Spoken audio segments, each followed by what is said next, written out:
All right, we are ready to start the show. I know I heard everyone, so we don't need to do an extra mic check. Hello and welcome to Next to Nothing, a podcast for gamers on a budget. I am your host, Danny K. With me, as always, my wonderful, beautiful co-host, MrGreenElite. How are you doing today? Oh, stop it, you. I'm doing good. I'm working out the kinks of this new Go XLR. So hopefully I'm doing pretty good. It sounds fucking beautiful. We have a lot of new mics on the show this week. Padre also got a mic. How are you doing, Padre? I'm doing all right. How are you doing, Danny? I am doing fantastic. I cannot complain. I have a short week this Lovely to week. hear. And I'm looking forward to blowing some shit up this weekend. We That's do what's up. that right. We do have some guests this week. We have John and Ryan from the Game Deflators. How are you guys doing? Good, man. Great. How are you? Doing fantastic. So for those who don't know who the Game Deflators are or what the Game Deflators is, why don't you guys plug the show and tell people where they can find it and where they can find you guys individually and all the other cool stuff you guys do. That's good, man. Yeah, so we're a couple gamers out of Arizona, and our podcast, we generally talk about retro game collecting, games that we're currently playing, games we've recently picked up, modern stuff, news, and just pretty much anything in the world of gaming. We do have some episodes where we'll talk about D&D occasionally, as well as some, general top 5 lists and that type of stuff. As far as trying to find us anywhere, you can catch us on any major podcast application. So Apple Podcasts, iTunes, Spotify, you name it, we're on there. And find us on social media. So Twitter, Instagram, Facebook. You can find us as @GameDeflators on Twitter and @TheGameDeflators on Facebook and Instagram. Excellent. Ryan, anything you want to add there? John kind of stole my intro bit there. Damn right I did. Yeah, we're just trying to get out there in the podcast realm. Thanks so much for having us on your guys' show. We love a chance to interact with some other people in the community and, team up. Yeah, no, it's a pleasure to have you guys. I will say I have listened to several episodes of your guys' show. Very high quality. I love your guys' commentary and your reviews. This is an official endorsement from me for you guys to go check out the Game Deflators. Before the show starts, I really want to thank you guys for coming and watching and listening and joining us live. Of course, you guys are the reason we do this, and we hope you guys get all the information and entertainment you expect out of us this week. Last week was our official 100th episode, and it totally slipped my fucking mind. And I just wanted to thank everyone for watching and listening to the show, even back to those really old fucking episodes. I want to thank all of my co-hosts, past and present, Revsfen, GreenElite, Renditions, Spectissa, Proc. Thank you guys all so much for helping me produce the show. It's been a pleasure, and it's been very special to me. If you guys miss any part of the show tonight, you can find us on YouTube, Spotify, Apple Podcasts, Google Podcasts, and everywhere podcasts are found. And for our YouTube viewers out there, I want to hear your guys' thoughts on this week's question, which is, what is the worst game you've picked up during a Steam summer sale? What asset flip trash, obscure retro garbage, or AAA flop did you pick up for a cheap ass price and immediately regret even spending that? Let us know in the comments of the section. If you guys want to reach out to us on Twitter as well, you guys can hit me up at DannyK, DANIECAE. And without any further delay, let's talk about The Last of Us Part 2 from John here. All right, sounds good, man.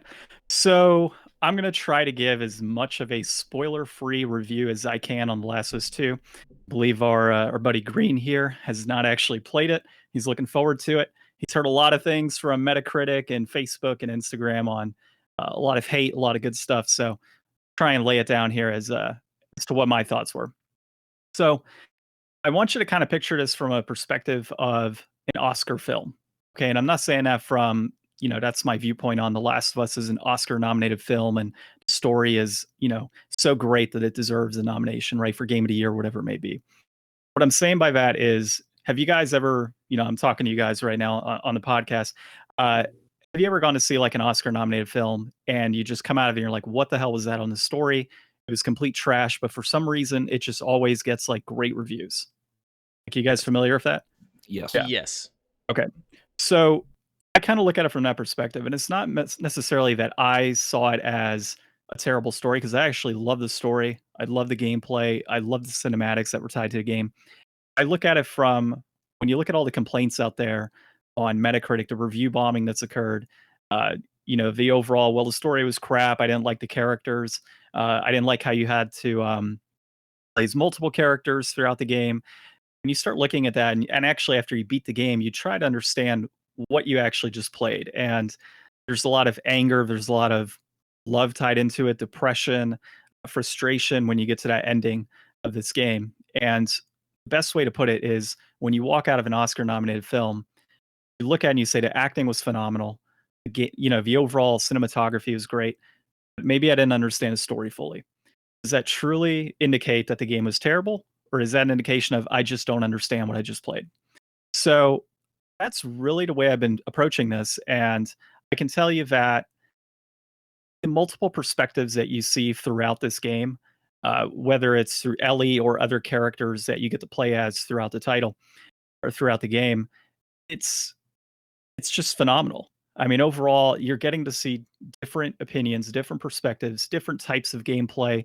The characters all have their own different movements that are just fluid. So one particular character that's specifically, killing a clicker or a shambler, the way that they kill it may be different from the way another character kills it. And that in itself was pretty impressive while I was playing it. Some of the things that I did not like while playing The Last of Us 2, or you're kind of forced to like some characters. And I don't look at that from, we all know about the whole divisiveness of, the LGBTQ portion of it, and the girlfriend and all that with Ellie. What I'm looking at it from that is, again, going back to a movie. When you leave a movie, oftentimes you say, I didn't like that character. I didn't like how they were portrayed. Similar situation here. So there are characters that are kind of forced while you're playing the game, and you may not necessarily like them or agree with them. But at the end of the day, that doesn't really have an indication or doesn't really have a huge impact on the overall story. So in my mind, I saw this as a 9 out of 10 game, purely based on, there's a lot of emotions that go into it. When you leave this game, it's an emotional roller coaster when it's all said and done. There are multiple endings. Some people say it could have ended on one section, but it really kind of progresses through. And during that time, you get to see the different pieces that kind of lay down the groundwork for what you're playing in Last of Us 2. It gives you a full-blown understanding of the background of Ellie's story, characters within a game and their stories, and so on. So, my opinion, like I said, 9 out of 10. There's a lot going on with this game, a lot that people just aren't understanding. There's a lot of depth to it that I feel a lot of people don't understand. And it's honestly getting a lot more hate than it probably should, just based on that. So I'll leave that open for you guys. I know there's a YouTube, I believe, going on right now, some comments. So I don't know if you got some questions you want to field based on my overall experience playing, and I can hopefully answer something. Yeah. We'll take a look over here at the Twitch channel and see if there's anything. I did have one question, and I saw this take. I saw this take on Twitter, and I kind of wanted to pose this to you because I haven't really seen that many people talk about it. In terms of how the story is told, do you think how the characters are presented, or how the story is presented in the linear fashion, do you think that is a larger flaw, or maybe could have been fix a lot of the narrative issues that the game does have if they interspersed and mix things up a little bit? Hopefully I'm getting across cohesively, because I'm trying not to be spoilery for anyone. I kind of get what you're saying. You're saying instead of playing one half of the game maybe as like one particular character, and then playing the other half as another particular character, if it was intertwined with maybe a couple hours here, a couple hours there, would have been better. Is that kind of what you're saying? Yeah. Okay. Yeah, no, I would say no. I would say that the way that the story is laid out, while I can see where there would be some repetitiveness in how it's played out, I think that that's needed for a general understanding of the story, right? So I hate to. It's not really a spoiler necessarily, but the way that it's played out, it's kind of like playing the same game twice. The way it's played out, and I kind of liked that. I liked being able to, see what I had explored and then revisit it from a separate set of eyes. That was honestly a really cool piece of it versus being in one section and then fragmenting and going to another section. And I think that would jumble up the story a bit. There's also something else I read recently that said that The Last of Us 2 is supposed to have a lot more open world elements, and that was kind of shot down in favor of having a more linear approach and allowing the story to progress. And I really feel that with something of that nature as well, taking out that open world feel, while there is an open world type setting and you do kind of get that, there's only so much cloth and rubbing alcohol and liquor I can pick up to make weapons, throughout a game, and only so many notes and collectible cards that you can pick up throughout the game. So I think that the approach that Naughty Dog took of making this more of a linear narrative focus was a better move. And the way that it was split up versus going through that, intermittent going back and forth between characters, I think it was the right move, to be honest.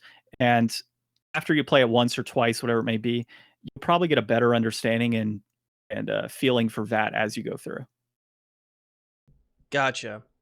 Um, so we've talked about the story, and I think you've mentioned some of the graphics and some of the more technical aspects of it. Do you think the graphics and the high fidelity, the art style, do you feel like that is all above what you were expecting? Is it about what you were expecting, or is it a little below what you were expecting for the amount of I marketing? kind of have mixed feelings on it because, I do know that they push the PS4 Pro to its limits. But at the same time, when you're playing a game, say like a Final Fantasy and has cinematic cutscenes, right? And you're getting, a high quality game, but then you have these high end cinematics, like really high end cinematics. And then you get into something like Last of Us, where the full game in general kind of has that same style of graphics, right? It's not like we're going to cut off and we have a cinematic scene and all of a sudden it's like it's higher, cinematography compared to what you're typically playing throughout the game. Like it's all pretty consistent from what I played and from what my viewpoint on it. So I would say that I wasn't expecting more. I wish there was a little bit more in terms of the graphical boundaries that it hit. Okay. Um, in terms of like the marketing of the game, do you feel like overall it was representative of what you got?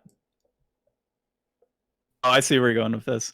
Uh, no, so I honestly went through this game from the very beginning with zero spoilers. So, Green can attest to this as well. If you're going in as fresh with no spoilers, you're going to enjoy the game, I feel, a lot more than if you were hit with spoilers. So I didn't really watch too many of the trailers. I saw some of the gameplay back, and that trailer that you're referring to, I think it was 2016 uh, when that initially came out. And I want to say on the bottom, and when they talk about these games years in advance, they talk about how stories are going to change, and this isn't final gameplay, right? So because of those spoilers, we got this like, everything was kind of ruined for us, right? Unlike some folks that we didn't see them. So the scene that you're talking about and the trailer you're talking about and that claim of people saying false advertising, I can kind of see the point of you had this expectation of that's who you're going to play as, that's what you're going to do, and then that doesn't happen. Like I get it, but at the same time, you have to come into it with a different mindset, right? Like, yeah, that's what I wanted, but this is what I have, and what am I going to get out of this gameplay? Am I going to enjoy the game fully? Is there a different story and a different take out of this that I maybe wouldn't have had if I played through a different character's eyes? And so I really did go into this fresh. I saw Metacritic reviews beforehand, and I tried to stay as spoiler free as I could with them, just to get a feel for where people were frustrated with it. And honestly, I feel I got what I paid for, man. I bought the collector's edition. Absolutely loved the decision I made. It was a fantastic game. I put in 30 hours of gameplay on it. Just truly enjoyed it. The combat, the storyline, everything was what I would expect in a Naughty Dog title. And I really do feel that this was a perfect entry into the Last of Us franchise. Awesome. So I'm going to ask one more question here, just kind of related to The Last of Us 2. Is this a game for, let's just say someone has a PS4? Is this a game that someone should go out and buy right now as soon as they can? Is this a game someone should wait for on sale or maybe used? Or is this a game, if it comes out on the PS Now, as a free game to try out, then try it out? Where would you say people should check this game out at? So my belief is that if you were really looking forward to this game, we're looking forward to playing it, probably already bought the game, right? If you're a gamer on the outside and maybe you haven't played the Last of Us series, or you played the first one, you're a little hesitant on whether or not you want to play this. If you're kind of on the fence right now, then just wait. I would say don't go spending $60 on something that at this point in time, based on the Metacritic reviews, based on the amount of spoilers that are out there, just all the crazy opinions flying around, like go into it fresh with your own viewpoint. If you're on the fence, you can obviously wait. You clearly haven't wanted to play it that badly if you didn't buy it yet and you didn't pre-order it. And if other people's commentary on, I hated the story, I didn't like the gameplay, I didn't like the direction Naughty Dog went, if that's going to be what you allow to make judgment for whether or not you buy this game, you're better off waiting. Gotcha. Any other thoughts, questions, opinions on the Last of Us Part 2 that we want to discuss right now? I actually do have a question. How did you feel about the little guitar playing mini game thing? I know, like, a lot of people see it as kind of like a little neat, kind of new thing that they did that allows you to play like whatever real song is going on. Me personally, I'm a huge fan of the soundtrack because that's how I found out about Sean James, who wrote a couple of songs for the game. And so when I saw that you could play the guitar, I thought it was pretty cool. I was just wanting to get your opinion on that. Yeah, that was actually super sweet, man. So I was actually wondering if there was any way to play like other songs, like if they had, and there probably will be down the road. I can imagine where people will be able to upload different songs and tracks and how you could play it in different tunes on the guitar throughout the game. But I liked it, man. Just the ability of being able to hit different chords and create melodies and such, and you can actually pick at different chords while you're actually playing. So, or different chords while you're playing. So it's not a matter of I can only strum when I'm hitting a C. It's I can be in C, but I can also pick a few chords as I'm going through and do kind of that pizzicata type of style guitar play. So that was actually pretty interesting the way that it worked out. Awesome. Green, any questions, opinions, thoughts you want to give out on there? You want to know who dies, anything nothing. like that? I want to know nothing. 100% nothing. Thank you for asking. Ryan, anything you want to add? Oh man, I mean, John's been talking about this a lot lately. Hope Ryan's and I audio is know working, man. everybody online.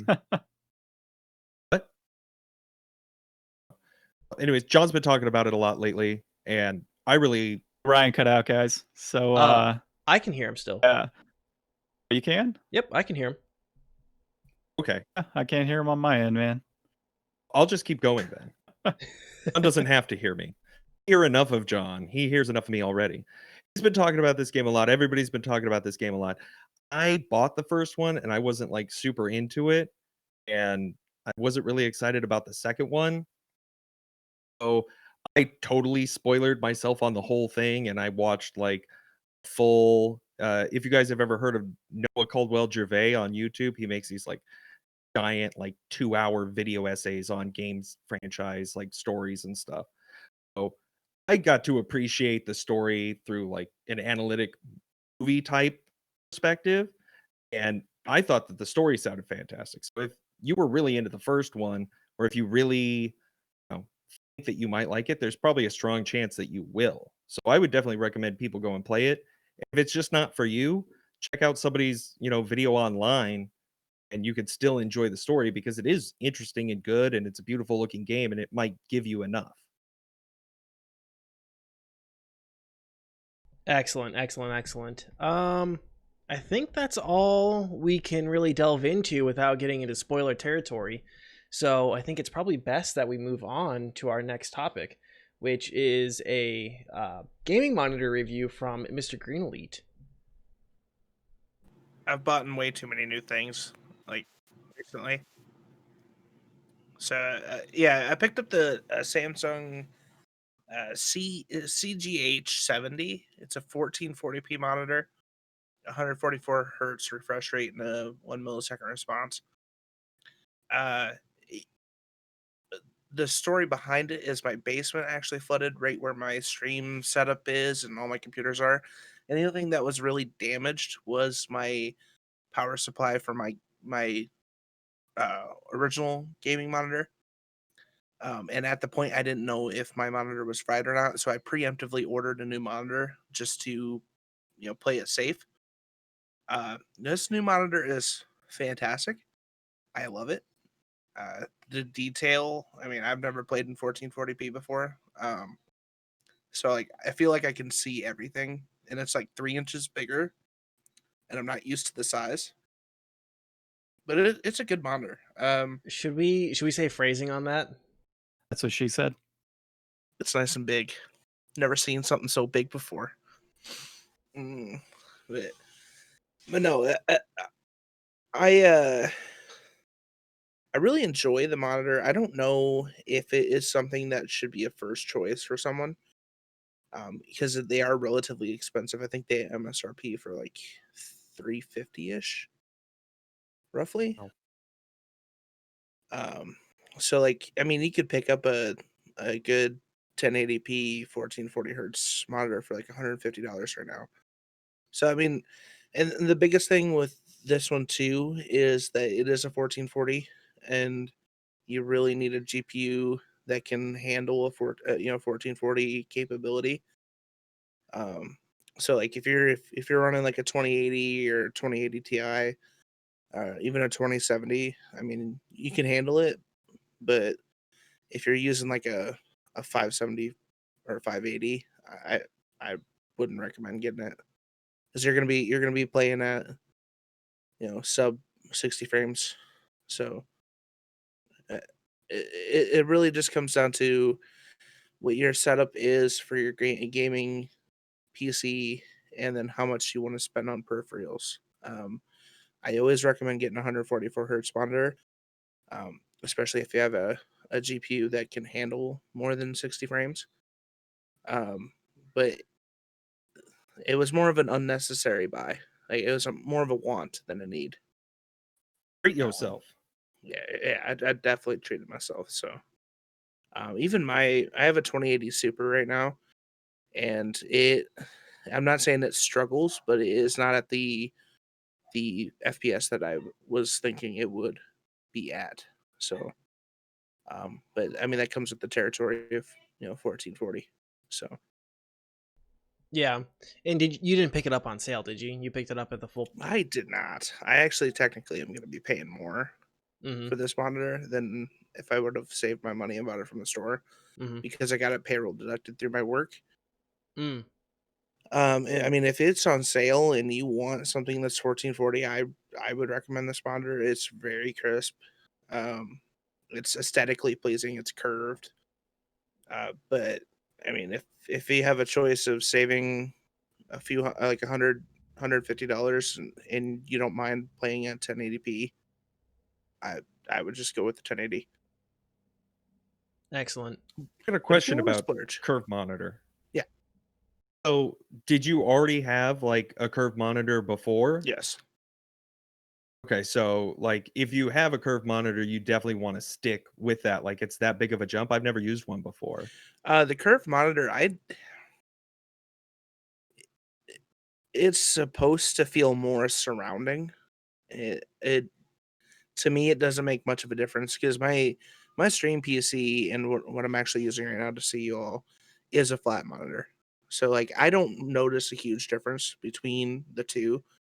I can't really say that it's technically a gimmick, but it's supposed to give the effect that you're being encompassed by the you know your monitor. Which, I mean, if you had like a big 32-inch or one of those ultra wide monitors, yeah, you'd get that feeling.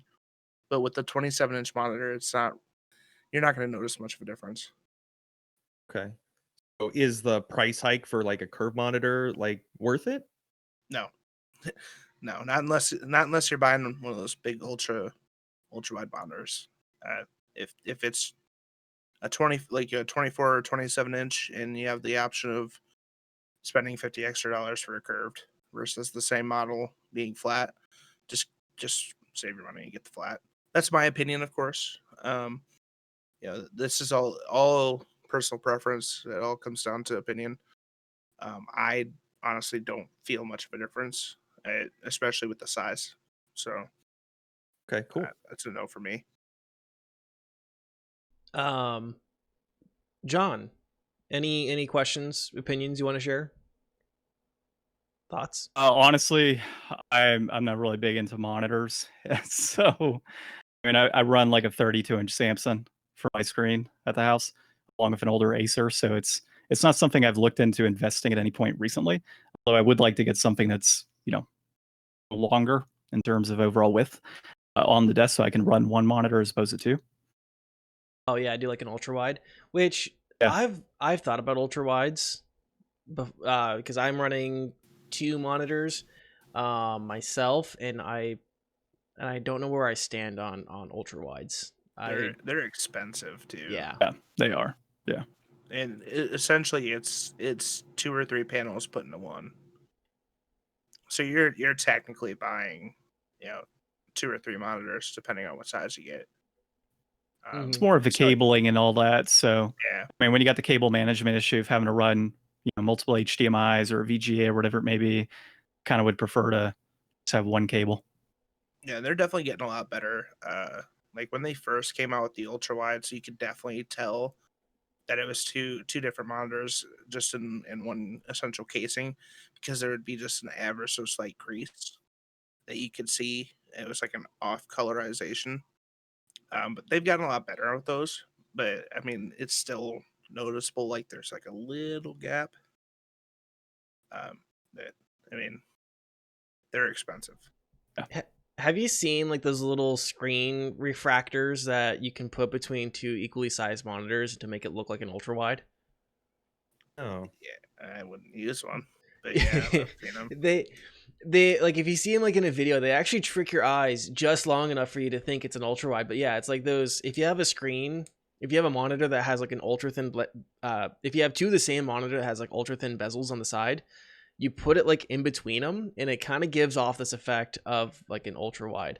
I've seen people. I think I've seen like Linus do a video on it, and some of the other tech reviewers. They look kind of cheesy, and I think if I actually used one, it would bug the shit out of me because it has like that discoloration you were just mentioning, and that's what even triggered me. Or triggered me. It triggered the thought in my head. On said product. Padre, any thoughts, questions, opinions you want to express? No, I'm still trying to figure out monitors all like as it stands now, because I don't know how any of this works, so I'm just soaking it all in. Gotcha. So like, what's your biggest question on the monitor though? Like, On yours? no, I mean like monitors in general. Oh, I don't have any questions because I don't know what to ask. Oh, okay. Well, you But are here's free to hit me something. up. I got a portable display a little while ago that I'm using as a second monitor because I don't actually have a tower. I just run everything off my laptop. It's like pretty much the same dimensions. It's like a 17-inch screen, and the ability to like take it elsewhere and use it for like, I mean, I could bring like a PlayStation to an airport with this thing. It would be awesome. So like, there's so many different options out there. I didn't even know that this was like one of those options until I went looking a few months ago. Yeah, they have like cheaper. They're like display monitors on eBay, and I was looking into them to do like small little actual touchscreen monitors for the stream. And they're relatively cheap. They're like $30 a piece. So those are pretty cool too. Yeah. Docking solutions are really interesting to me because we use them at work for some of our program directors and stuff like that, and seeing how, and like choosing the monitors for docking solutions is kind of interesting in the fact that, okay, what can this laptop actually pump out? Are people going to be using a dual monitor mode, or they just want something large? If you are someone who isn't looking to build a PC but wants to do some PC gaming with like a laptop you have, docking solutions, especially if you're just doing like indie games like Super Meat Boy or something, you just want it on a larger screen. The docking solutions are really interesting, and like choosing a monitor for that, I'm sure it gets a little daunting, because not only do you have to find the docking peripherals that'll work and is compatible for your computer, but then finding like a good monitor at a decent price that isn't going to totally break the bank and will be compatible with your display and not have all sorts of finickiness. I'm sure it gets even more difficult. But I haven't even looked into that stuff at all recently. I had a thought, but I lost it. So we're just gonna kind of move on. Is there anything else that we wanted to talk about in terms of the Samsung CHG70 gaming monitor? Can you tell us again about its curve and size? Oh, it curves slightly to the right, and it's not quite so much girthy as it is like length. You know what I mean? It's more narrow. It's a true flat panel. You know what I mean? Good size. It's good size. It does the job. I think it pleases me. I enjoy it. That's all you can ask. Yeah, it's aesthetically pleasing. I just like to come down here and stare at it. So, Your hands on it. yeah, both hands. Do you close your eyes and map out its curves in your head? Absolutely. I haven't actually even peeled the plastic off, like the little side protective plastics off of it yet. Protection always first. Real quick, especially if he's in the chat, my dad refuses to take plastic off of products. Like he has a TV that still has like all the plastic along the bezels, and it pisses me off. It's so gross because it'll look so nice when he takes it off. He's had the TV for 5 years. I think he can take it off now. When he takes it off, it's gonna look like a brand new TV. Yeah, he doesn't want to scratch it. Come on. Yeah, come on, man. What if he's moving? He doesn't want to throw a blanket over it or anything like that. He just wants to move it. Get the job done quick. Look, all the cat hair. You have to be a visionary. It's called money moves, Danny.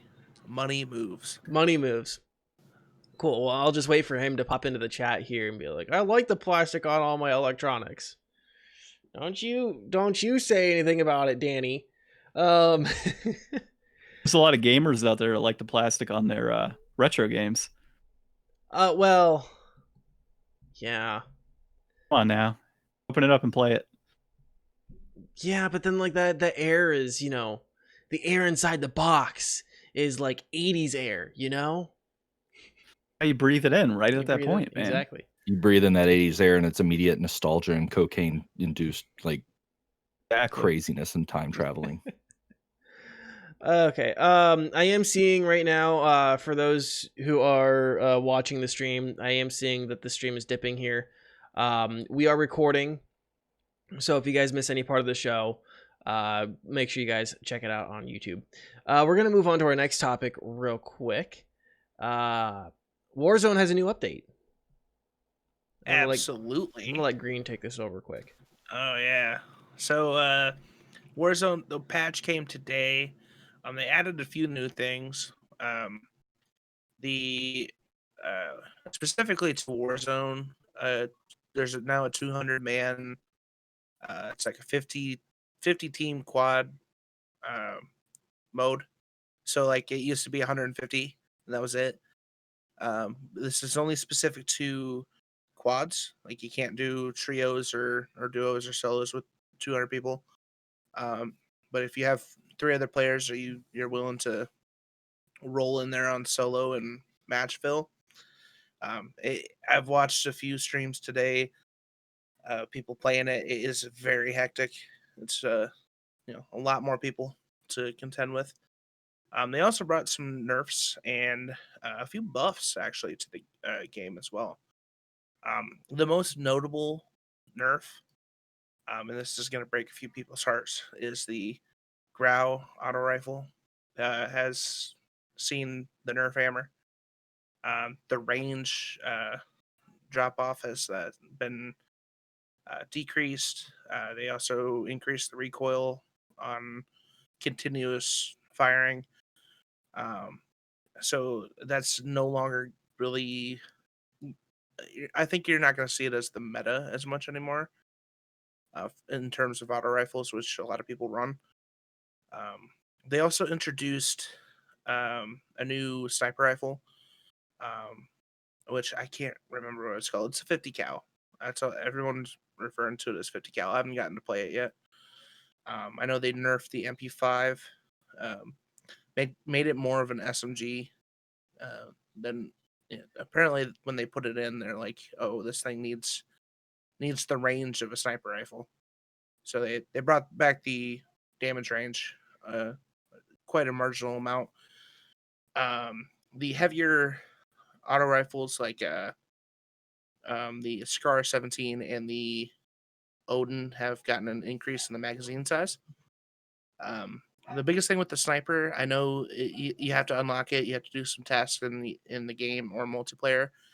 And I've heard people say that it's pretty difficult. I think you need to do like 3 matches or 3 quick scopes a match for 15 times, something like that. So 15 matches total with at least 3 quick scopes in the match.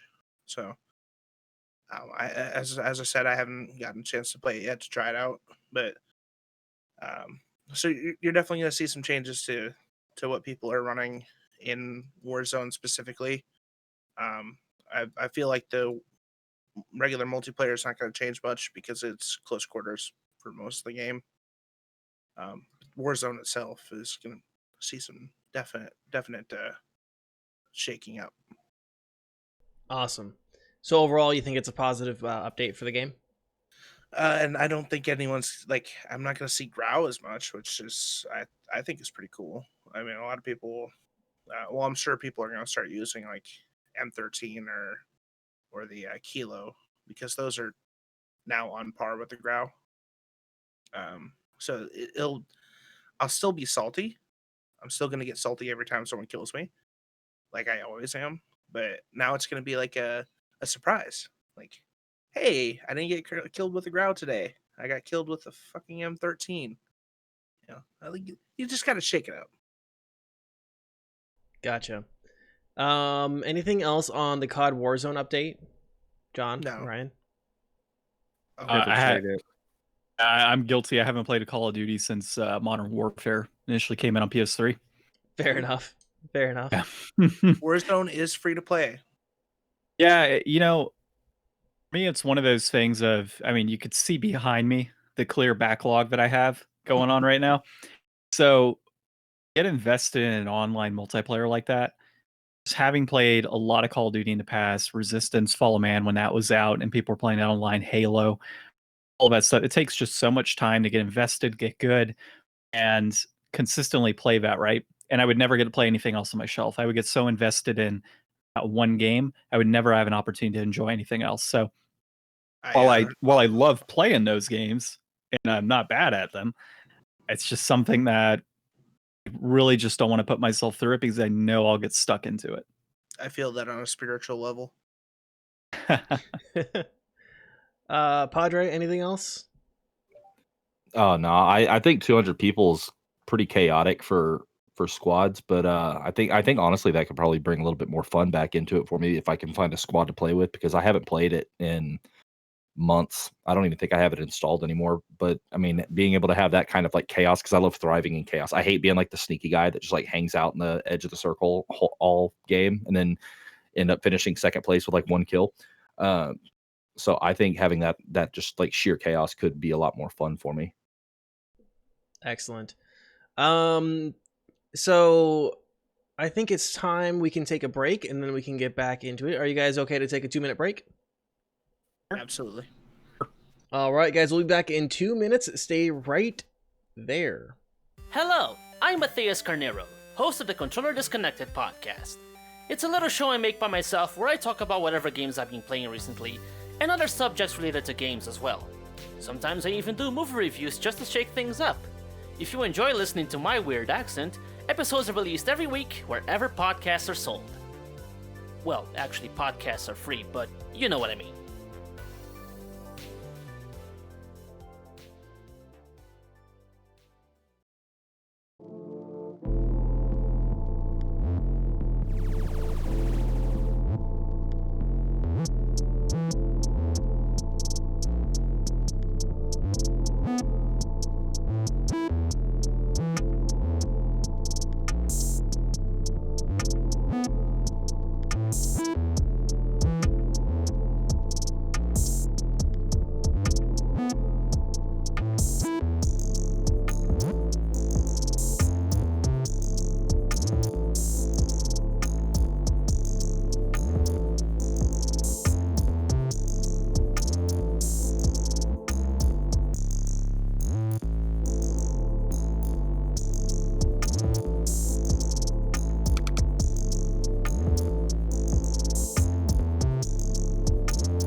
Wow.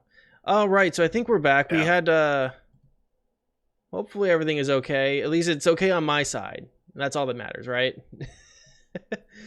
Okay. Exactly. So, there was a pretty big article that was released this week, by a gentleman by the name of Sean Layden. He's a former PlayStation executive running the PlayStation Worldwide studio.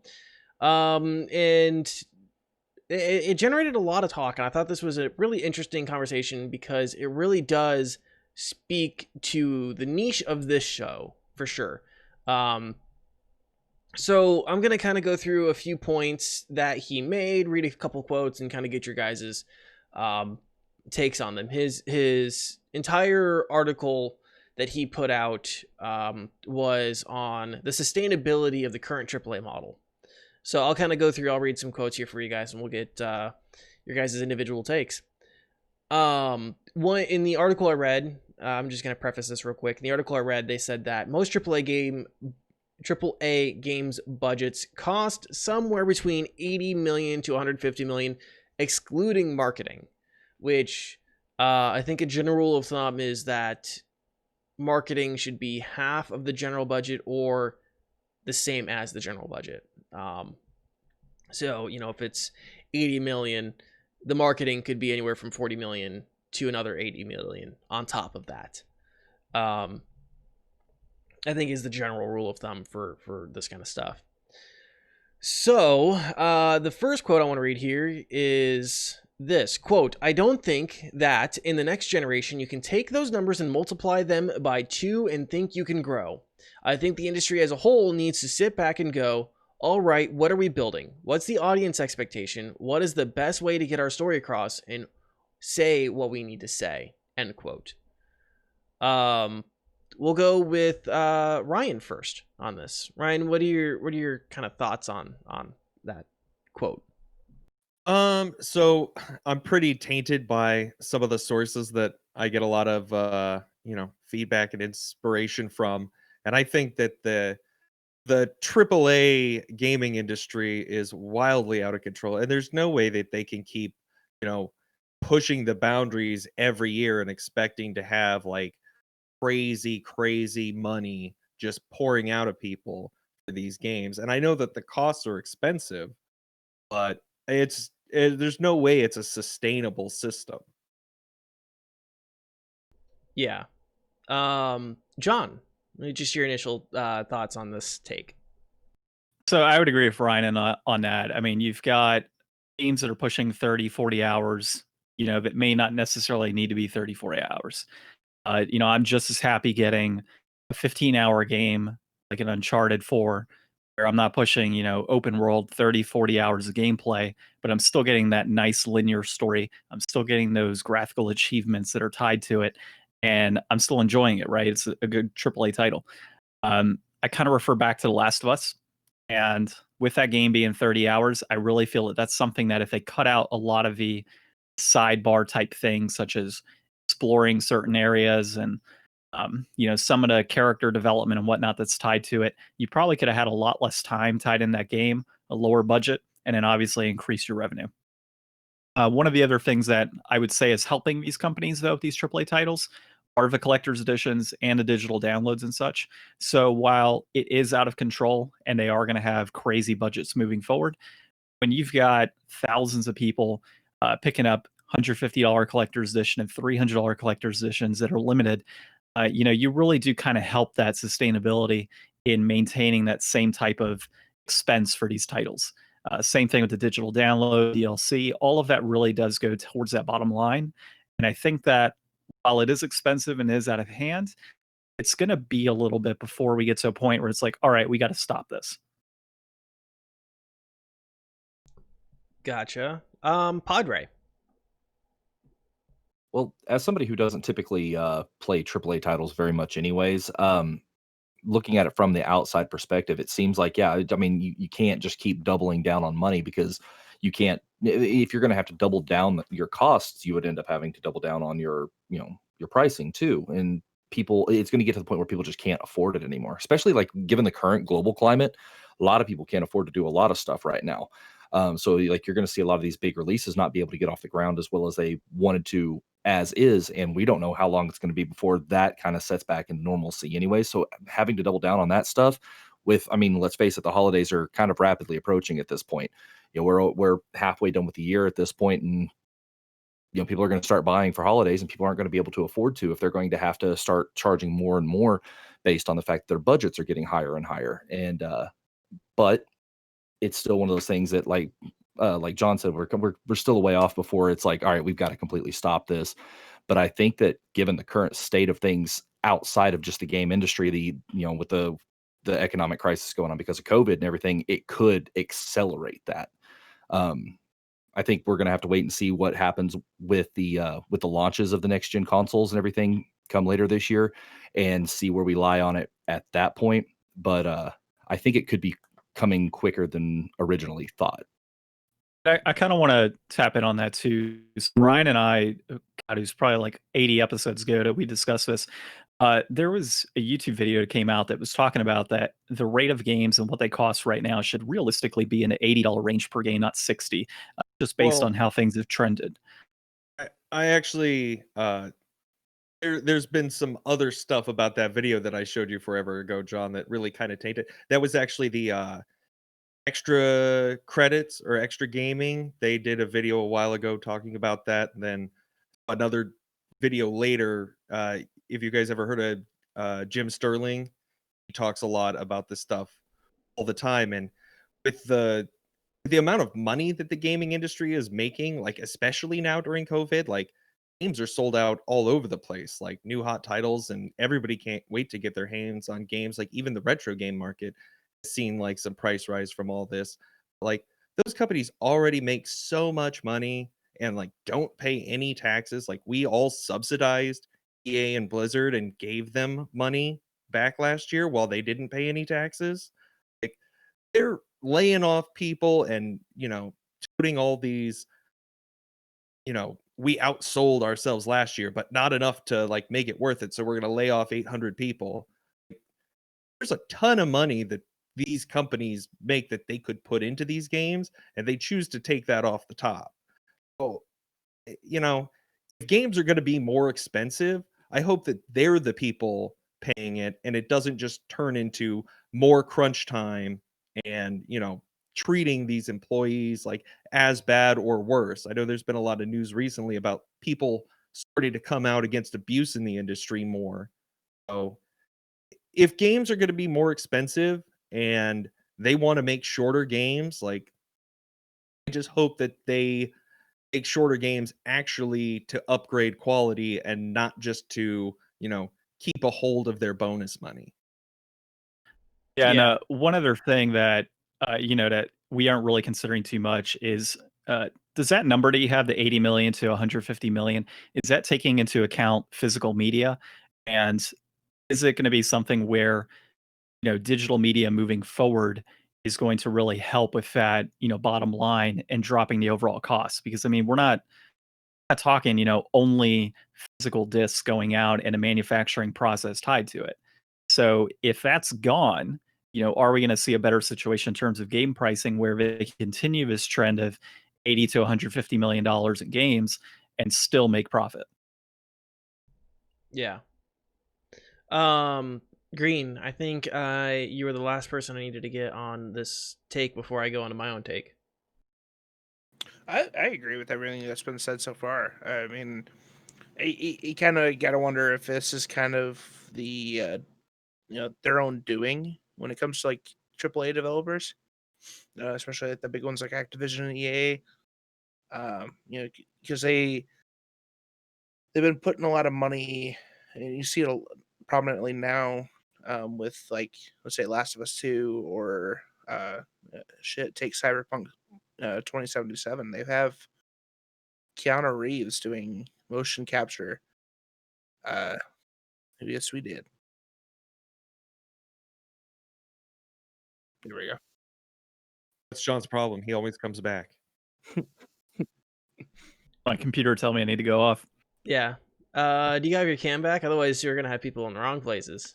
I am now Ryan. You're GreenElite is Welcome now to the John. There you are. You good? Yeah, I think you're good. Hey, I was going to bring up to you, Green. There was also an article a while back of Hideo Kojima of Death Stranding saying he had just made enough. Essentially, I think it was to break even on his Yeah. game. Yeah. So Exactly. So I mean, you're spending all this money developing the game, but is it really money that you're investing? Is it really adding necessary substance to that game to make it a good game, or is it something that's really cosmetic? Like paying an actor, like a well-known actor, to motion capture, or having them the devs rework over and over again, or the studio work out different endings and then cherry picking the one that you want. It really comes down to like, are they doing this to themselves?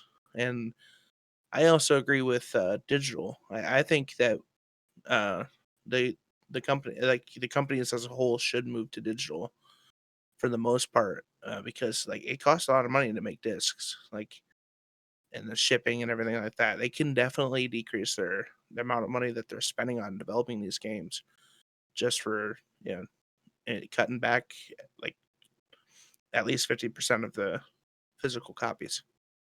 well, Do you there's even expect to see a drop in the price? Like, if you're not able to get that physical version and you're relying on like limited run games and sources like that, or specific collector's editions, like, Oh yeah. you think that the $60 price line is a fair price for digital games that we've already been paying?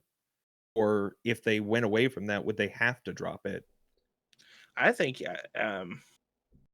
I would still say that yeah, it'd be worth the $60, because right now, like especially like PlayStation 4, I noticed that when you buy the disc, you're really just downloading the game anyways online, and the disc is really just your licensing copy to play that game. Conceivably, if you're somewhere without an internet connection and there's not like a mandatory like install patch or something, you should be able to hook up a console and put a game in and just play it as long as you've got power in a TV, right? It just depends on the game. But I also think, I mean, because we can talk about that in terms of that Tony Hawk game that came out in 2016 that required a massive day one patch. They shipped out the CDs, the physical media for that, and it was completely buggy. And they knew that when they sent it out, and they were going to require day one patch to fix that. I think, yeah, that is a very big concern when it comes to moving towards digital and physical media. And just real quick on while we're talking about, you know, digital versus physical media, really you're buying the software, you're not buying the disc itself. However you get the license, whether it's the disc or some sort of digital agreement from Steam or Epic or even the retailer itself, it doesn't really matter as much as what is the software worth, and what's the value of the software. Sorry, I didn't mean to probably interrupt there. also I would also probably bring up you know, when it comes down to general support down the road, how long are you going to see support for some of that physical media as well as digital media? So if I'm buying digitally a PS3 game, at what point do companies say we're not going to have that patch offered on a PS3 game any longer? You know, once we hit PS5, what's happening to some of those A1 patches and some of that information on those older games? Yeah, that's a really good point. And I don't know if there's been like a major case of that yet, or a case that's It's coming soon if it hasn't. Yeah. Yeah, I think it's going to be coming pretty soon here at the if it's not during the middle of the PS5's life cycle, we'll likely see something like that at the end of the PS5's life cycle. You know, how long are they going to have support for consoles? They don't support the internet, you know, overall like Call of Duty you know, battles and whatnot on, I don't know if they still do on PS3, but you know, at some point you have to phase that out. Mm-hmm. Yeah, no, that is a really interesting and deep conversation that probably needs to happen on another show. So if we get you guys back on, we can talk about that in greater detail. I'm gonna move on to a quote here, but first I'm gonna give my take real quick. There's just something about he says, all right, what are we going to build? What's the audience expectation? What's the best way to get our story across? Say what we need to say. It sounds like he's just now realizing that editing is a thing. That, you know, every other form of media has figured out. Books, you know, fantasy books have copy editors, movies have editors and script editors. It like that didn't feel revolutionary to me. And if games didn't have copy editors already, I don't know. It just felt like a weird thing to say. It didn't feel like it was really needed. You know, it didn't feel relevant, and it was just kind of a weird way to open it up. And then I think I mean, a lot of what you guys have said already, it's obvious that that this market thinks it's ever expanding and that it's going to have exponential growth forever. But it's a fairy tale. There's no such thing as exponential growth. You're going to hit a ceiling no matter what, because resources are always limited. And I think, I mean, you guys have, you know, I'm just kind of reiterating and getting redundant here, but there's a lot of time and money that is spent on fluff, a lot of resources that are spent on fluff in games. And while a lot of it is technically impressive, I don't want a tech demo. I want a story. I want a well done story. I don't want a realistic rope physics if the game has a rope in it, you know. Just get the mechanics to do what you need them to do, make it look presentable, and then move on. I don't need new physics simulations for a fucking rope. Yeah. Like if you're making a game about rope, make a really good rope. But if you're just making a game where rope is in it, it doesn't have to be the best rope ever. What if the game's whole purpose is rope? There's cut the rope. There's your rope game. You know, one of the things I've really enjoyed about this previous gaming generation, even going back into the PS3, is the amount of indie games that have come out and have gone back to basics and the cost that's associated with that. So when you start seeing games like Blasphemous come out at $30-$40, you're looking at a fantastic story, great gameplay, and it's a cheap price point. So, I mean, there's so many companies going in that direction. It's really kind of a proving point that you don't need these major AAA titles and all this money pumped into it when small independent studios are putting out great quality stuff. Yeah. Yeah, that is a fantastic point too. And we can talk about that here after this quote, because I think that's a very nice segue. It's hard for every adventure game to shoot for the 50 to 60 hour gameplay milestone, because that's going to be so much more expensive to achieve. And in the end, you may close some interesting and in the end, you may close some interesting creators and their stories out of the market if that's the kind of threshold they have to meet. We have to reevaluate that. End quote. So we're gonna go, John. I'll let you finish your thought that you just had. All right, cool. So the next game I'm going to be picking up is Ghost of Tsushima. And one of the things that, and obviously this fits right into our discussion here. I was looking up how long it's going to take to beat that game. And one of the estimates that's out there is that it's going to be a 50-hour game. The second I saw that, I looked at my wife and I'm like, I don't want to sit there for 50 hours playing Ghost of Tsushima. Like, I just want a high quality game, a great story that I can jump into, maybe 20 hours, enjoy it, and move on to my next title. I don't want to invest that much time into a game, and I would probably be just as happy with 20 hours as I would 50 of open world exploration. That, I'm not necessarily, it's nice to be able to have the ability and flexibility to go to all these different places within the world, but at the same time, it deviates from the core point, and that is the overall storytelling and overall gameplay. So that's my point. Gotcha. I'll move on to Padre here. Padre, what's your take on that quote? I definitely agree with that, because if you don't have to put that many hours into a good story. Like I'm the indie guy of the group, so I can attest to the fact that sometimes shorter games can be multitudes better. I think one small thing you can do to make replayability a thing is make it known that, like, maybe there are a few different endings to the game. That way it's still a relatively short game, but if you want to come back and visit it later, you're not playing through the exact same storyline. You could think, all right, well, what can I do different? Like Undertale is a classic case of that. I mean, Undertale obviously is not the most graphically aesthetically pleasing game in the world. It's very 2D and flat, but the fact that you can run through it, change one or two little things that you do, it changes the entire experience of the game.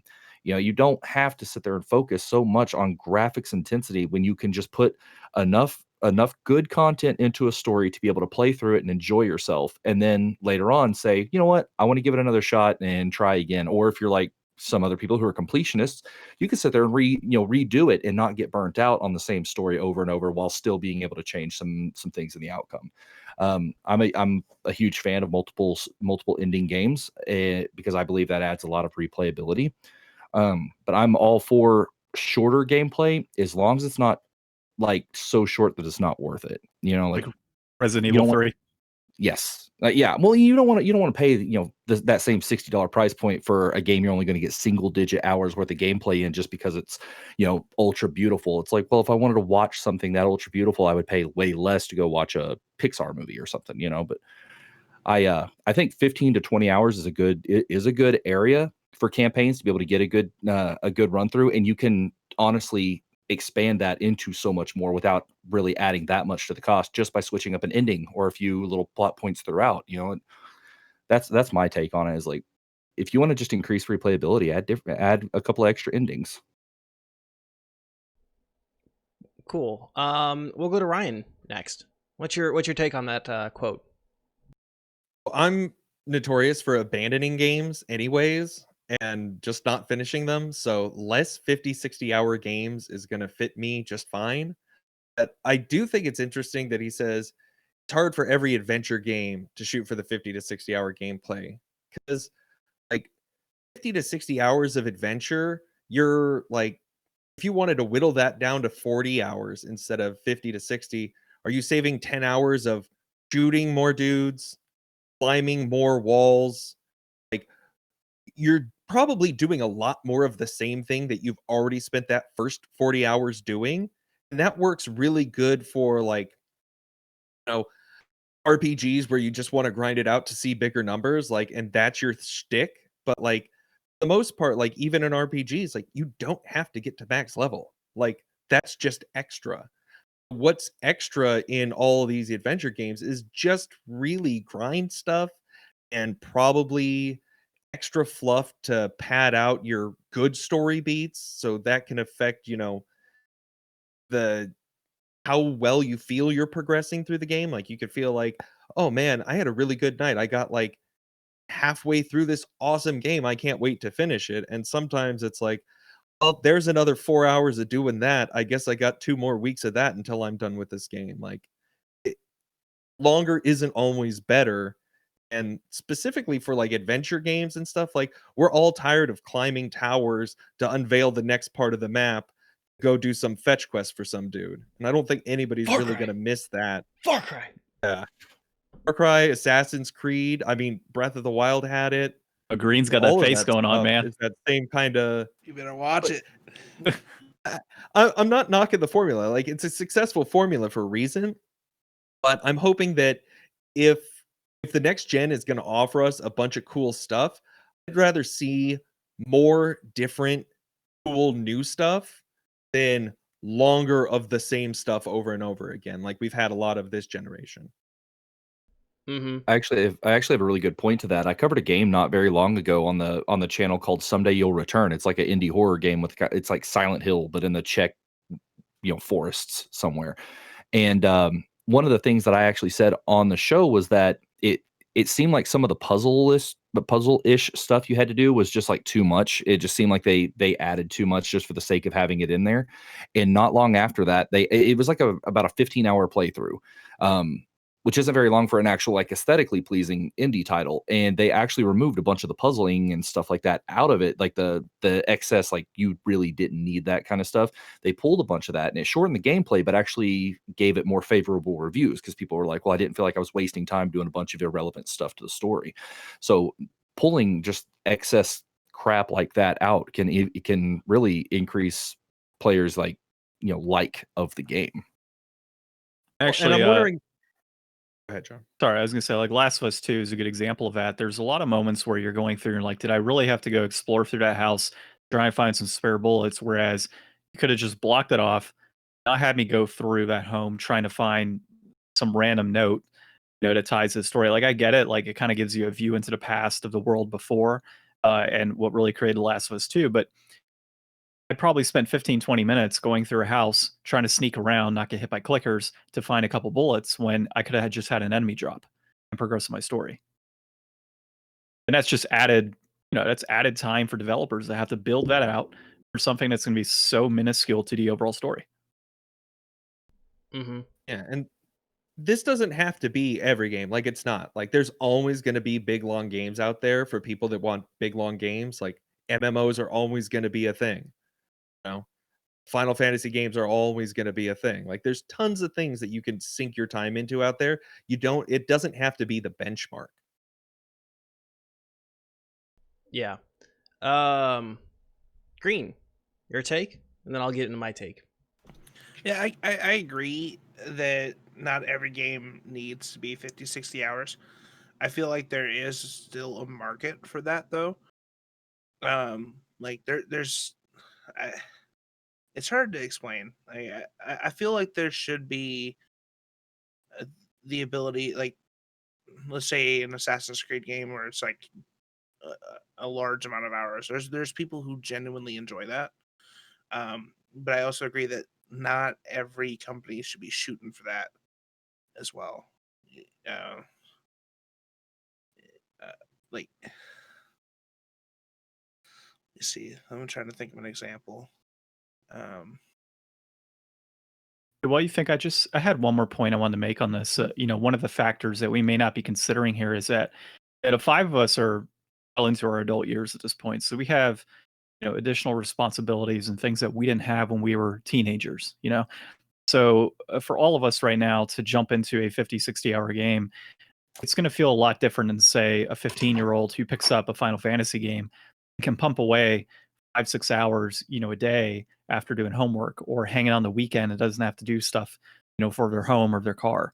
So there's a lot of that needs to kind of be factored into when we really kind of have this conversation over is the length of 50, 60 hours too much?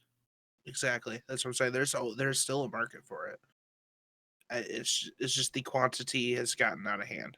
Mm-hmm. Yeah, I think the point he was trying to make was essentially that, like, while there is a market out there for it, it shouldn't be the benchmark for like how people build around their games. Mhm. It shouldn't be like, how do we make this as lengthy as possible and not make it girthy with story? How can we compete with God of War or Last of Us, and while still being our own game? Yeah. So I'll give my take on this particular quote, and then we'll move on to one more quote. I'm kind of looking at our time here, and I think we could probably move on after this next quote. So there's this whole thing about games being 50 to 60 hours, and I mean there's a lot of games with a 15 to 20ish hour campaign. I think the majority of Call of Duty, Battlefield campaigns are right around that 15, 20ish hour mark. If you're really struggling with them, and I think, I mean, for like Fallout games, you can get through Skyrim, Fallout. I know you can get through the story modes of those games fairly quickly if you really try. Of course, those are more sandboxy than anything else. So I'm kind of struggling with the idea that only having 15 to 20ish hours makes it worth $60. I think you have to have some sort of replayability there. Rev mentioned branching storylines, and I understand there's a lot more cost associated with that because you are essentially making two of the same thing. If it's a game that has a lot of CGI renders, we'll just take Black Ops 2 for example. If you decide to kill this person and not this person, they have to re-render that entire scenes and do whole different voice acting, all that stuff, and that is an associated cost there. But even around doing like New Game Plus, where second time around you unlock a new difficulty, or you unlock maybe an extra monster or something like that. I think Neo, there's a New Game Plus where after you beat it the first time, the second time around it gets more difficult, and they add in like augments to these enemies, right? This enemy does something a little bit different, or it has this new augment where it's it doesn't take as many or it takes more hits, it's more bullet spongy or whatever. I think arcade modes, multiplayer, I mean those are all things that have to get factored into the cost. And to just say, well, here's a 15 to 20ish hour campaign filled with fluff and technical fluff, right? Not even story fluff, but we spent the entire budget on CGI renders and on performance and whatever else, and not to consider other modes of play in the game, I think is a little weird. And I'm not sure if that's the argument he's really making, but it certainly feels that way to me. It feels like he's just focusing on the idea of the campaign or the story mode, when there's a lot more in these games that need to be considered, like the arcade modes, the multiplayers, New Game Plus. There's the branching storylines and stuff like that. It just feels like there's too much focus on the idea of the story necessarily. Do you guys have any thoughts on that at all? Not for me. I mean, like some games, yeah, they totally build themselves like without worrying too much, like because they're confident enough in what they're creating that those extra modes are gonna be enough to carry it. So I guess if studios want to make shorter, tighter stories to put more time into other modes of play, I think that that's definitely a way that you can make up for that. I think it's as far as a 12 to 15 hour game, and you had mentioned paying full price for something that's just going to have fluff and graphics and really kind of hit benchmarks. It really honestly depends on what it is. How much story am I getting out of it? What am I looking at in terms of the overall graphical display? And am I paying for an experience or am I paying for a game? Also needs to be asked. So if it's something along the lines of high-end achievements, just hitting benchmarks, and visually it's going to be stunning, and I'm going to go through this world and enjoy every single aspect of it while playing a story, and yeah, it's probably worth the $60 just for the overall experience. But if we're looking at it from just hitting benchmarks that have a bunch of fluff and nothing else to it, and a crappy story, crappy gameplay, whatever it may be, then yeah, $60 is definitely not worth it at that point. Awesome. We're going to move on to the final quote of this. Quote, all the costs around gaming are labor cost, right? You don't have to build a factory. You don't have to turn sand into glass. It's just creativity and your ability to bring like-minded people together to accomplish something. But it's all based on the people. Those are all the costs associated with it. It's, first off, not all the costs associated with it. You have licensing things to deal with. So if you're using a non-proprietary engine, you have to pay licensing fees for that engine. There's more to it than just labor, but I see the point that he's making there, that coders, QA, art directors, artists themselves, voice actors, voice directors, all the, and then you can talk about all the little bits of programming, like audio programming. How does this sound? What does this sound do? Does this sound change based on where the character is? Like all that, that's very labor intensive. All the rendering and character design, all the programming and animations and stuff. Yeah, those are incredible costs and they take a lot of time.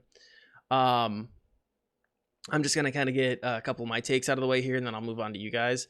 I find it hilarious that we're talking about costs right now when we're also talking about the horrible conditions that these developers are promoting and using. Naughty Dog is an excellent example, and people should probably go look up Jason Schreier's article. I'm not a huge fan of Jason Schreier myself, but he put out a fantastic article talking about Naughty Dog's practices in crunch and the conditions where employees were forced under. So much so that they ran out of animators in the video game industry and had to bring them over from film. That's how bad the conditions were at Naughty Dog. So I find this to be interesting that because people are not being fairly compensated. And it makes me question, if these people aren't being fairly compensated, where's the money going to from these companies? Where's the money going to in these budgets? Is it being used effectively to provide a good story? And I don't think the extra cost is going to benefit employees at all. I really don't. But that's just one of my takes. We're going to go to MrGreenElite this time. Yeah. Yeah, I think he was kind of out of line with saying that all the cost is people based. There's definitely a lot more. I'm not a game developer. I've never worked for a game development company. But I mean, just common knowledge, I wouldn't think it would be all labor. That just seems very off, like an off statement. Yeah, and we do need to remember, I did say it off the top here, that the $80 to $150 million budget that these games have does not include the marketing. So that is different. But John, we're going to go on ahead to your take on this quote. I might get a lot of flack on my quote. So yeah, I guess my point is if you're not happy working for a AAA developer like a Naughty Dog and the wage that you're getting with that, your options are simple. You could go to another developing studio. You can go to an indie developer. If you don't want to go through that, then don't work for that type of company. Don't get involved in that type of, that type of media. There's plenty of options out there. Naughty Dog isn't the only developer out there. EA is not the only publisher to exist out there. There's plenty of them out in the world. And if it's a matter of money, you have options out there.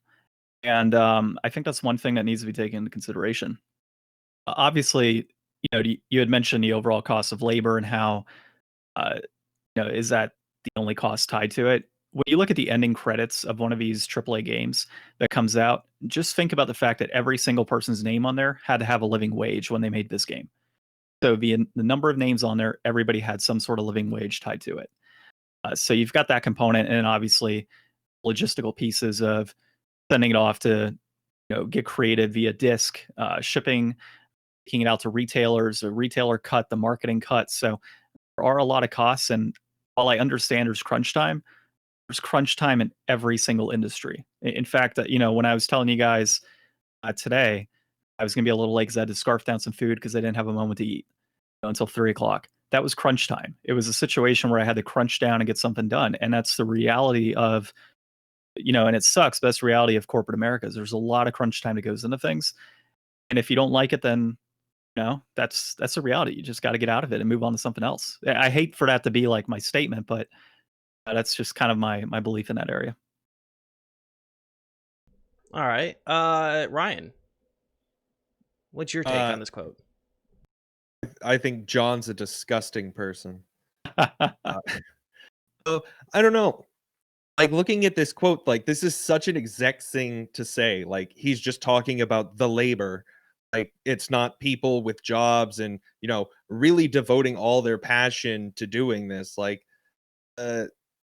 just because, it's a creative industry and all of these people, have to be brought together in some way to, like, work together and everything to create this. Like, it's really kind of demeaning to just, like, deem them as labor and, that it's just another tool to get the job done. And once that one's tired, you can throw it out. And that's the problem with, like, my problem with what John's saying is that when you're out there and, it's your passion and they're saying, well, like, oh, if you were really passionate about this, you wouldn't mind the crunch, or, like, nobody's holding a gun to your head. You can totally go somewhere else. Like, if you leave that project, your name isn't going to be in those credits, because a lot of places don't have any kind of regulation on credits and stuff. If you leave mid-project, they may strike you from the credits. Then you don't have anything to show for all your time there. So if you are going to go to another studio and you're trying to be like, oh, here's all my work, well, where's your credits? You're not credited on this game. And if you're going to some other place that, is going to have similar practices, or, maybe just not so much empathy, like, they're not going to cut you slack because you had it bad somewhere else, because they're going to say, well, so did I, and so did these other people. Like, if you couldn't hack it there, what makes you think you're going to be able to hack it here? Like, there is a certain level that you have to, like, sacrifice, especially in this industry, and it's just too high of a cost. And, an exec talking about it's all labor costs, all this money, and meanwhile, what have you done for these games? Are you aware of all the different types of people that it takes to make this happen? Probably not. Well, and I do want to bring something up. I mean, crunch time is not just exclusive to the game industry. I've got a couple friends that were former artists for Disney of their animated films, and they've had crunch time over the years, all the way back into, like, Lion King and Beauty and the Beast and all that, when those films were being made. So it's not exclusive to the game industry. It's in all of corporate America, and unfortunately, that is a reality. So the only way that we're going to get it to a situation where this abuse that's occurring, I mean, I haven't looked enough into the alleged abuse of what's occurring in the gaming industry, right, to talk too much onto it, but it kind of gets to a point where you're not going to really have any change. Like, complaining about Naughty Dog and alleged abuse towards employees in crunch time, it's happening all around. So unless you have overall national change on policies within gaming studios and overall corporate atmosphere, nothing's going to change. And that's why I bring up, if you don't like the situation, there's plenty of independent studios. And if you're a good enough coder, you can get some other coders and make your own indie game, and you can get your own studio up and running. I mean, it's easier said than done. That is an option. You do have that ability to do that. Yeah. Well, I mean, there is a third option there that you didn't mention, which is you could unionize. Yeah. just like SAG, good point. just like the gaffers and all the in my own industry, all the radio DJs who are, part of SAG-AFTRA and whatever else. Revsven, Padre, your take. My only thing is, like, to John's point, and we don't have any, like, evidence of what exactly. I mean, we keep hearing about the abuse and stuff during crunch time, like the horrible working conditions. Jason Schreier's article goes very deep. Oh, okay. Well, yeah. I actually do recommend, and like I said, I'm not a huge fan of Jason Schreier and his conduct online. But his article, that his expose on Naughty Dog, was very excellently done. Could you give a little, like a few points that you might have pulled from that article? Can kind of give us a little more detail. Yeah, like the abuse. The big thing was the compensation, the working off clock was a big thing. Poor management so bad, management that was allegedly so bad that, I mean, like I stated earlier, they ran out of people in the games industry for animation. Like their animation team left, and they were bringing in people from like Pixar and DreamWorks and stuff like that to try to finish the animations. Yeah, it's let me see. I believe this is one of his last ones when he was at Kotaku. Being human resources, that like is very unsettling about the clocked out pay. Like working out without being clocked out. Well, it depends. I mean, are these guys on clock or are they on salary? Because if you're on salary, that's a totally different conversation we're having. Well, Exactly. salary not exempt or salaried exempt. Because there's also there's also the idea of, I mean, was this presented in the contract that they would possibly have to do this? Because I mean, we don't know. I mean, unless it's in this article, we don't know the terms of the contracts on which they signed. Did they agree to these terms? I mean, because if not, I mean, if they didn't agree to do stuff like this, and then they should have renegotiated their contracts to explicitly exclude this from their work. And if they didn't, then that just means it was poor negotiations on their part. I hate to be like the playing devil's advocate for the industry guy, but I mean, in the end, you've got to look out for your best interest as a contractor. If you go in there and you don't have anything in there saying, hey, we will not have you work off the clock, and you sign that piece of paper, you've signed the contract. I mean, but if there is something in there, if you make sure there's something in there about not having to work off clock, then they're in breach of contract. Then the studio would be in breach of contract. You'd be much better off. So it's like, is this a whole bunch of people that are just trying to get their foot in the door in the gaming industry and are just taking whatever they can get without even looking? I don't know, but the idea that it's is or isn't in the contract somewhere, I mean, at what point does that kind of fall back on the people to make sure that they have their expectations set when they go into that job? And to Rev's point, I mean, this is for any industry, and when you get to a salary point or a contract point, you do have room to negotiate for a job when you're going into it. If you are that qualified going into it, they're going to want you no matter what. So there are certain terms that you can get in there. Maybe you want a little higher compensation. Maybe you want to have it to where you have Friday off or something. There's little things that you can negotiate into a contract before going in and signing that dotted line that are going to make it a little bit better for you. The bonuses. I mean, are these people getting bonuses? Do we know that? The problem with all that is that all of that is dictated, by the studio. And for the most part, like, to make games, people are lining up out the door to make games. So if you want special treatment, you better move along, because there's somebody else who will do it for this. But can they do it as Then good? that applies into That's the question. Can they do it as well? Because that's what we're talking about is negotiating what your self-worth is as a part of that project. That's what I'm saying. Is this just a bunch of people just trying to get their foot in the door with the games? I don't know if they would even go as far as to hire people that weren't at least qualified for such a in-demand title as Last of Us 2.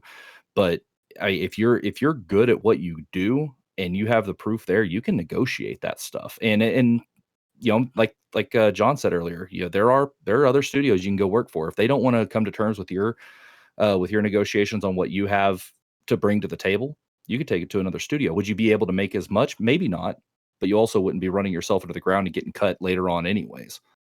Well, and then there's the other part that was point that was made too, is that they were bringing in folks from Pixar and animators along those lines. So they're bringing in top tier animators. So they're not bringing in just when they're running out anybody on the street. They're bringing in top guys. But that's what it sounds like.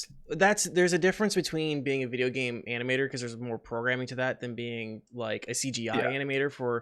It's kind of like being the difference between being a cameraman for a news team and a cameraman for Hollywood. Those are two totally different skill sets. My friends who are photojournalists for local news teams have totally different skill sets than my friends who went on to be filmmakers. And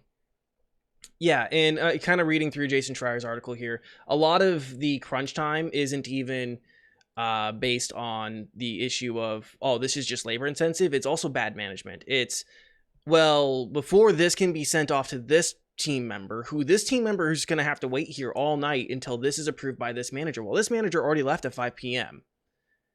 Right. So it's a lot of the bad management workflow stuff that is also rampant throughout Naughty Dog. Again, Jason Schreier's article is excellent to this, and it's very much worth a read. And this is a conversation that gets debated endlessly right now. Since Schreier put this article out in March of this year, we don't go a week without hearing about this particular topic, especially because the studio in question was, they just put out their biggest release probably for the next 2-3 years. But sorry to interrupt and interject there. Was there any other points that need to be made here? No, not on my end.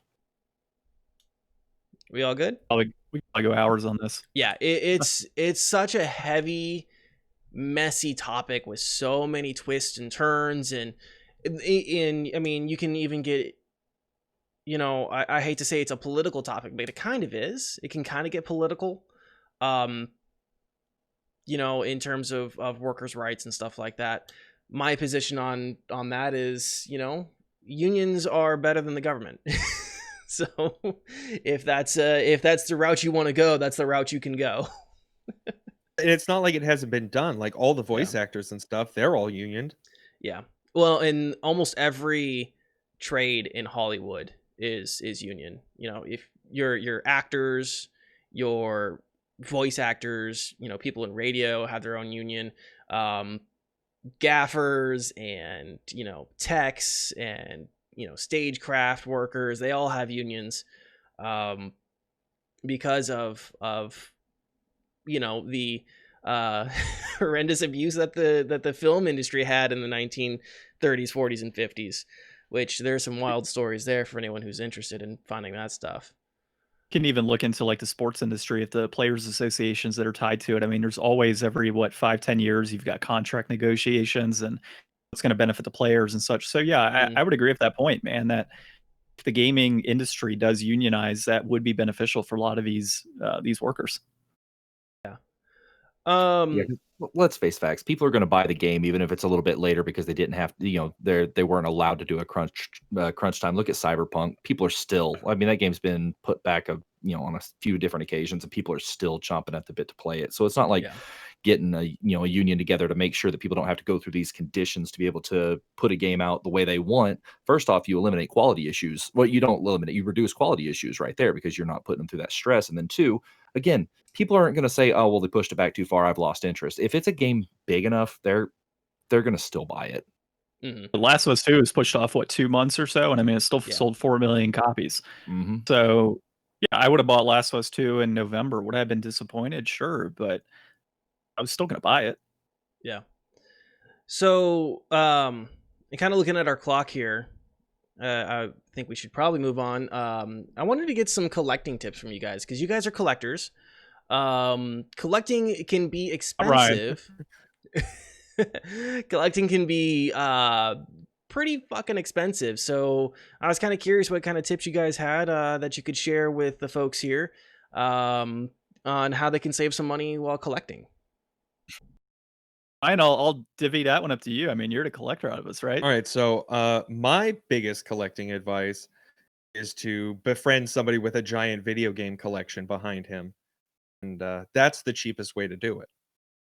But if you're in short supply of, close proximity collector friends, I think that really, if you're going to be a collector, you've got to be somebody who wants to play that collection.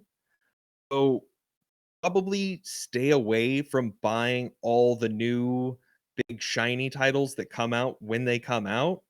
Use that savings to buy other games and actually play those games, and then you can get to those shiny new games when they get cheaper down the road. I feel like if you want to be a collector and be playing those games actively in your collection, it's hard to make time for that in a busy world, but it's even harder to make time for that if you're always buying what's new. So Ryan and I actually had this question posed to us on a podcast on Sunday that we were on. And one of the things that I had mentioned was set a goal. you're going to collect. So whether that's current generation titles or whether that is Atari or Dreamcast or whatever it may be, set the goal and the expectations. Because if you're looking to get into Sega Saturn, get some toilet paper ready because it's going to be a mess at that point. Just seeing those prices right now. So as far as collecting tips are concerned, the first thing is set a goal. When I started collecting, my initial goal was I wanted to get every single PlayStation 1, 2, and at that time, just PlayStation 1 and 2 RPG that had been released. So that was really my ultimate goal, and it still is. I don't have every RPG because they've increased in price, but over the years, I have found them at lower price points. And that's really a lot of it too, is patience. So don't do an impulse buy of, say, Panzer Dragoon Saga for $1,500 on eBay. Are there other games that you could play that you're going to get just as much enjoyment out of versus putting $1,500 towards a title just to be able to add it on your shelf and have disc rot, 4 years later? So, goals, patience, and then obviously buy low, sell high. So try and find collections. One thing to do is negotiate with people when you're buying. So if you're at a flea market and you see some premier titles you want, and they're saying, "Hey, I want to," it's $4 a game. And say, "Okay, well, can I get them for 3 for 12?" Or not 3 for 12, sorry, 4 for 12. Try and drop it down a buck. There's little things you can do while you're looking for different titles and while you're hunting are going to not only save you $1, but they're going to help you out with overall building the collection. So when I bring up that example of, say, a 4 for 12 situation, you could have had 3 games for $12, or you drop them all a buck, and now you're looking at 4. So it's little things like that I've picked up over the years. Asking people if they have other games. So if one of the big collections I picked up recently, it's on our Instagram and our Twitter, is probably around the neighborhood of about $6,000 or $7,000 worth of video games, and I paid probably 25% retail on that. And the whole reason that even happened was I had picked up a collection from the same guy. It was about $200 in PS2 games, and I just asked a simple question of, "Do you have more games that you're looking to sell?" It's like, "Oh yeah, I've got a whole garage." So I mean, like, it's a rare occurrence that something like that happens. The fact that I pretty much purchased a garage full of this guy's games just because of one particular question is, a ton of value. One of the other pieces of factor in as well is um, just look for little gems when you're collecting. Look for stuff that's similar. So if you're into Mario games, look for other platformers that may be a little cheaper in the same generation. So those are things that, and forward thinking buying, I guess, too. So what I say by that, or what I mean by that, is looking at games that right now might be $3 or $4, and while there is speculation and while you are just kind of picking up a title to add to your shelf, my mindset has always been, why would I want to pay $50 4 years from now for the same game that I could pick up right now for $5? And that has time and time again been beneficial for me. I've got 4 or 5 RPGs I picked up on the Wii probably 5 years ago that at the time were $10 that they're now sitting at $60. So it's little things like that that you have to think about while you're collecting. It's not a matter of the right now, it's a matter of the future, and it's a matter of the present of, in what I can negotiate. Not necessarily can I buy right now, but what can I negotiate currently? Gotcha. So I'm sure you get this question as well, but when do you decide to part with something? Well, obviously I don't. Uh, so I honestly don't sell my games unless it's a duplicate. And that's typically a situation where I'm trying to break even on a lot. So if I paid $100 for a lot and for 3 games I already owned, I'm going to try to sell those 3 games to try and make up the fact that I paid $100. So that's part of it too. But I guess it really comes down to the current situation right now with GameCube. GameCube games are through the roof. Games that were $15, $20 not too long ago are sitting at $60 to $80 right now. So if you don't plan on playing those games and you're trying to make a quick buck, then yeah, you might want to take advantage of the market, sell those titles and get off of it. But to just kind of sell a game for the fact of selling it, it's just not something I've ever personally done. Gotcha. Anything, Mr. Green, Rev, that you wanted to ask these guys about their collection or how they collect? Or No, it's really cool though. Really interesting. It was really interesting insight on basically like just jump on it, get it, and see what happens. It's like you said, it's better to pay $5 for it now than 50 in a few years. I was doing the same thing with Pop Funkos for a while, and then they started releasing ungodly amounts of them that are just hard to collect all of them. So I was like, you know what? I'm done here. This is like the Thai Beanie Babies of the new generation, and I'm done. Well, and the thing with collecting is collecting goes through phases of generations, and you have a nostalgia effect, right? So what might have been popular 15 years ago is not as popular, say GameCube games are right now, or Sega Saturn. So you're kind of in that nostalgia phase where people have a little more expendable money they can put towards some of those titles. And of course, that increases the overall value. So there's a lot of former GameCube players that are just jumping back in because they want to collect GameCube. Same thing with N64, same thing with PS1, PS2. So I've always been several generations ahead on that. So when something, say, like the NES was like, I started collecting PS2, for example, when the NES was one of just those top systems that everybody's trying to find SNES and NES games. I was out there finding PS2 games that are now sitting at $400. So that's just part of it. Staying ahead of it, being ahead of a trend, and really putting down that goal that you have. So one of the things I'm currently collecting are PS4 VR games. I don't anticipate that being something that's going to have a lot of physical media down the road. I feel a lot of them are limited print. There's a lot of exclusives out there that were specific to certain retailers. So one of those being Paranormal Activity for the PS4. That was exclusive to Best Buy. That's not a game that was in mass production, specifically to Best Buy. Probably a super limited print run considering it was one retailer. And it's something that I feel might increase in value down the road. So looking at that now, I could pick it up for $15-20 now. I can pick it up for, I think it's actually going up to like $35 to $40 brand new on eBay. So you're like the Gary V of game collecting instead of baseball cards. I suppose so. Yeah. You're jumping the trends and getting those games.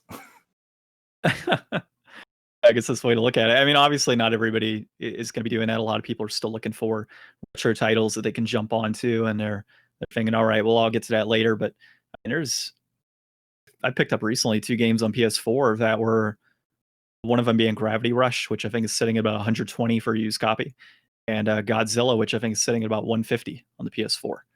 2 games that were actually, I want to say Godzilla is just limited print run, but Gravity Rush was exclusive to Amazon. It had a couple print runs. It was put into, out onto Amazon Prime, and that was it. It was done. So it's little things like that. You gotta have to have some knowledge on what's out there and anticipate what's going to be occurring in the market, 5-10 years from now. And of course, it is that crystal ball type of situation. You don't know if it's going to be a value or not. I'm sure there's games I'm picking up now for $20 that are going to stay $20 for the remainder of their lifespan. But there are situations where you pick up a low end copy and it does go up in value down the road. Excellent. Any other points that you wanna put out there? Any other thoughts, questions, guys? Don't get into collecting, so that way there's less competition for me. That would be my key point. Of course. Of course. Stay off eBay. but no, in all seriousness, stay off eBay. No bids. Don't do sniping. No, I think just one thing. My key point is it's expensive. It's a crazy expensive hobby to get into. A lot of what I've picked up in large lots that I've picked up over the years. A lot of, pretty much almost all that's behind me was not picked up at a retail price point. I've always had a rule of thumb of not picking up anything for more than about 33% of a value unless I really want it. So what that means is if there's $100 title retail floating around, I'm trying to pay $33 on that title. I'm not looking to pay $60 or $70. I want it for $33. And if I don't get it for that price point, I'm willing to wait and take the risk that does go up further or it potentially goes down. Awesome. I think we should move on to our next topic here, one of our last topics, which is the Steam summer sale suggestions. Of course, it is time to empty out our wallets for Valve. All hail Valve. I figure we'll go 1 to 2 recommendations here from each of us on what you guys think people should pick up, or if you guys are picking up anything, what you guys are picking up. Let's go MrGreenElite this time around. All right, so all hail the glorious Gabe. We're gonna go ahead. My suggestion is any of the Assassin's Creed titles, like one through Black Flag. They're all like relatively cheap, under $10. And then Star Wars Jedi Fallen Order is like I think 10% off or 20% off, which is relatively cheap. So I enjoy all those games, so that's what I recommend. Oh, and Grand Theft Auto 5, if you for some reason missed it on the Epic Steam sale or the Epic Mega sale, it is for sale for $14.99. All right. Let's bring it back to John. So Skyrim. No, I'm just kidding. I mean, you could pick up Skyrim on a rock at this point. I would say I haven't honestly looked at the Steam sale too much. I do believe Dark Souls 2 and 3 were on there for sale at a discounted rate. So if you could pick up the Dark Souls series 1 through 3, that would be my recommendation. It's a fantastic series. If you're looking for crazy amount of gameplay, we got into that topic of 60, 70 hours. I mean, you could easily put 120 hours into each of those games and not even feel like you put that much time in. Just the sheer amount of grinding, the boss battles, the technicality that's involved, figuring out patterns for different bosses and different enemies throughout. Just a lot that goes into those games, plus the lore that's tied behind that series and the overall story. So looking for true value and something that's going to take quite a bit of your time, Dark Souls 1 through 3. All right, let's go to Padre. So I don't know necessarily what to recommend, but I will say what I picked up. I picked up Digimon Cyber Sleuth Complete Edition, originally $50, marked down to 30. Yes, 30.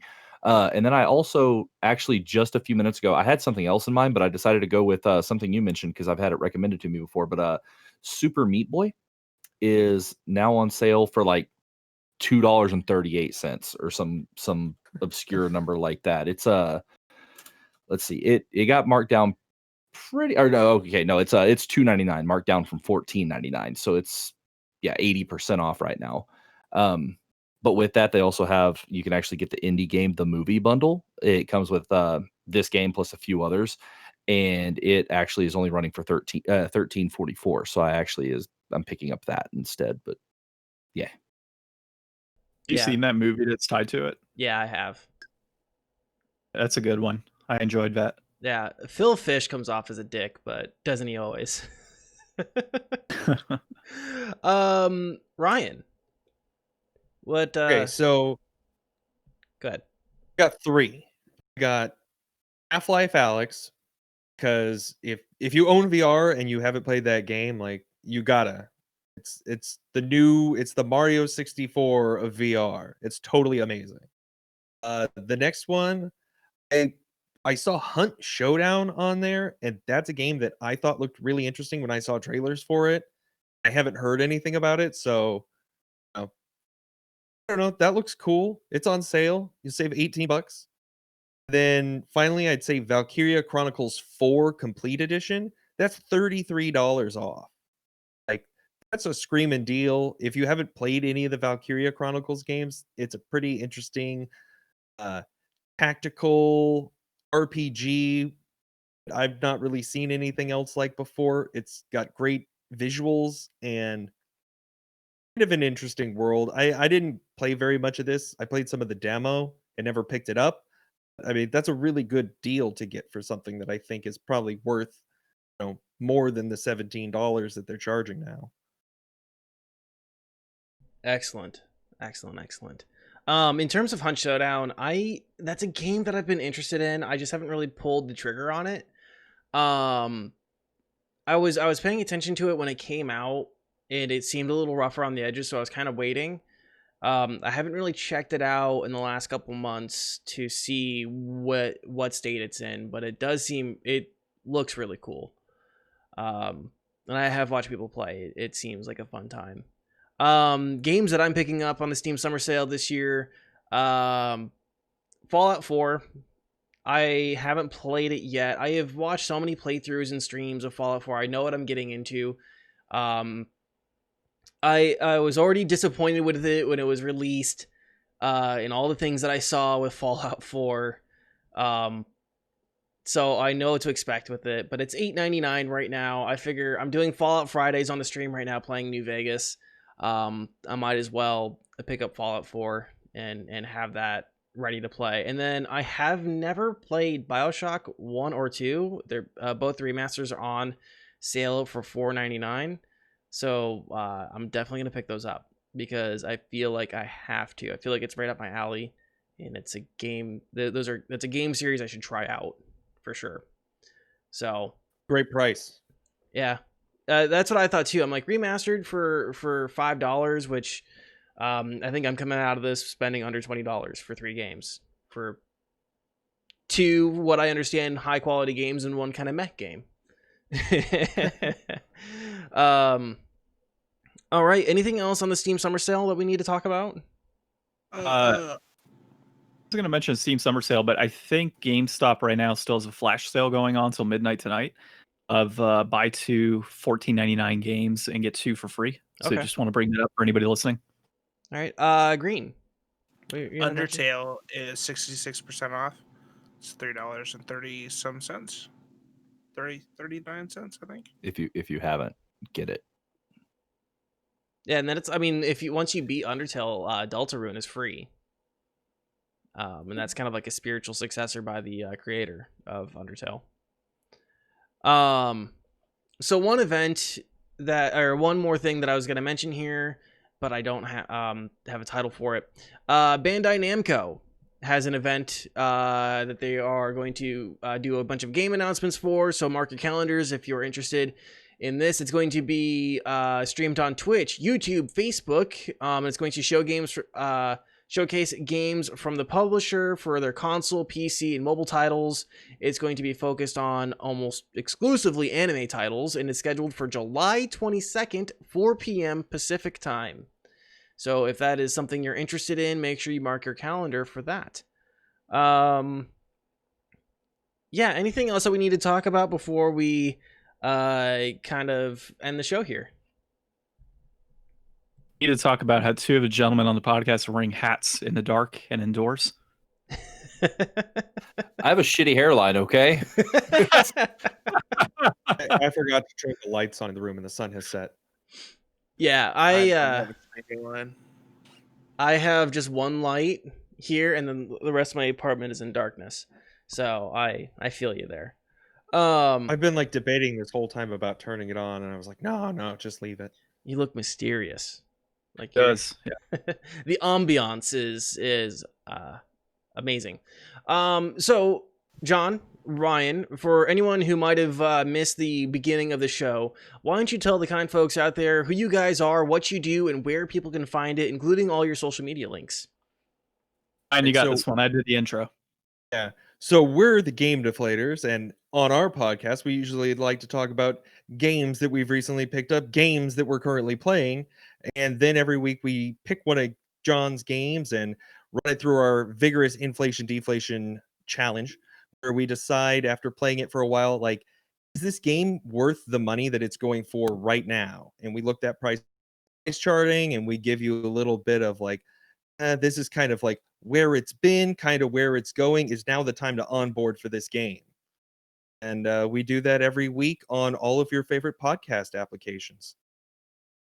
And of course, you can find us on Facebook, Twitter, and Instagram. So at Game Deflators on Twitter and at TheGameDeflators on Instagram and Facebook. Excellent. I dropped a link in the live chat. We will also drop a link to their Spotify and to their Twitter in the description of this episode. GreenElite, what's coming up on your channel? I'm going to be playing with my Go XLR most of the time. Like, I'm just going to sit here and, like, slide the slideys. Like, I don't even know if, like, I'm going to stream, like, games. Like, I'm just going to, like, shape the camera to the slideys and just watch people, or have people watch me, like, finger the slides. SMR. As you Yeah. stroke Oh, your boy. 30, Yeah. as you stroke Back your and forth. monitor. So Yeah, just tool camera, just sitting there, just two hands. So Green, if you really like playing with sliders, boy, do I have a job for you. We're always looking for board ops where I work. Oh my! I may be in the market. But yeah, you can catch me on Twitch, twitch.tv/MrGreenElite. You can find me on all my socials, Facebook, Instagram, Twitter, OnlyFans. Hit me up. I'm lonely. But yeah. So what comes with the OnlyFans? My premium is premium. It's like mainly just pictures, like up close pictures of my sumo tail. But I mean, if you get the extra premium, we can work things out. Yeah. Yeah, he'll let you do FaceTime with the sumo tail. Padre, what's coming up on your channel? So I'm going to be coming back on Thursday. I'm going to be doing the Not for Broadcast Lockdown special. And then after that, I'm probably going to go ahead and start Digimon Cyber Sleuth and see how I feel about that. After that, I've got like a backlog of games I've got to play through. Song of the Hero. What was the other one? It was called Across the Grooves and Fury Unleashed. They're all a bunch of indie titles, of course, but that's what I have coming up as of right now. Awesome. And then your Twitter and all those socials. Yeah. Oh, yeah. All my socials are RevSven TV, and you can find me at twitch.tv/RevSven. Excellent. Coming up on my channel, let's see, probably be doing Fallout Friday. I won't be streaming tomorrow. I'll be doing Fallout Friday on Thursday this week because I'll be out of town on Friday and throughout the weekend. I don't know what else I'll be doing. Probably some Minecraft on Monday. Kind of the bog standard stuff for the stream. We are in talks with some other folks about doing some guest appearances on other shows and other streams. So be sure to follow me on Twitter and Instagram at DaniCae, DANIECAE, for all those announcements when you guys when I'm able to show that stuff off for you.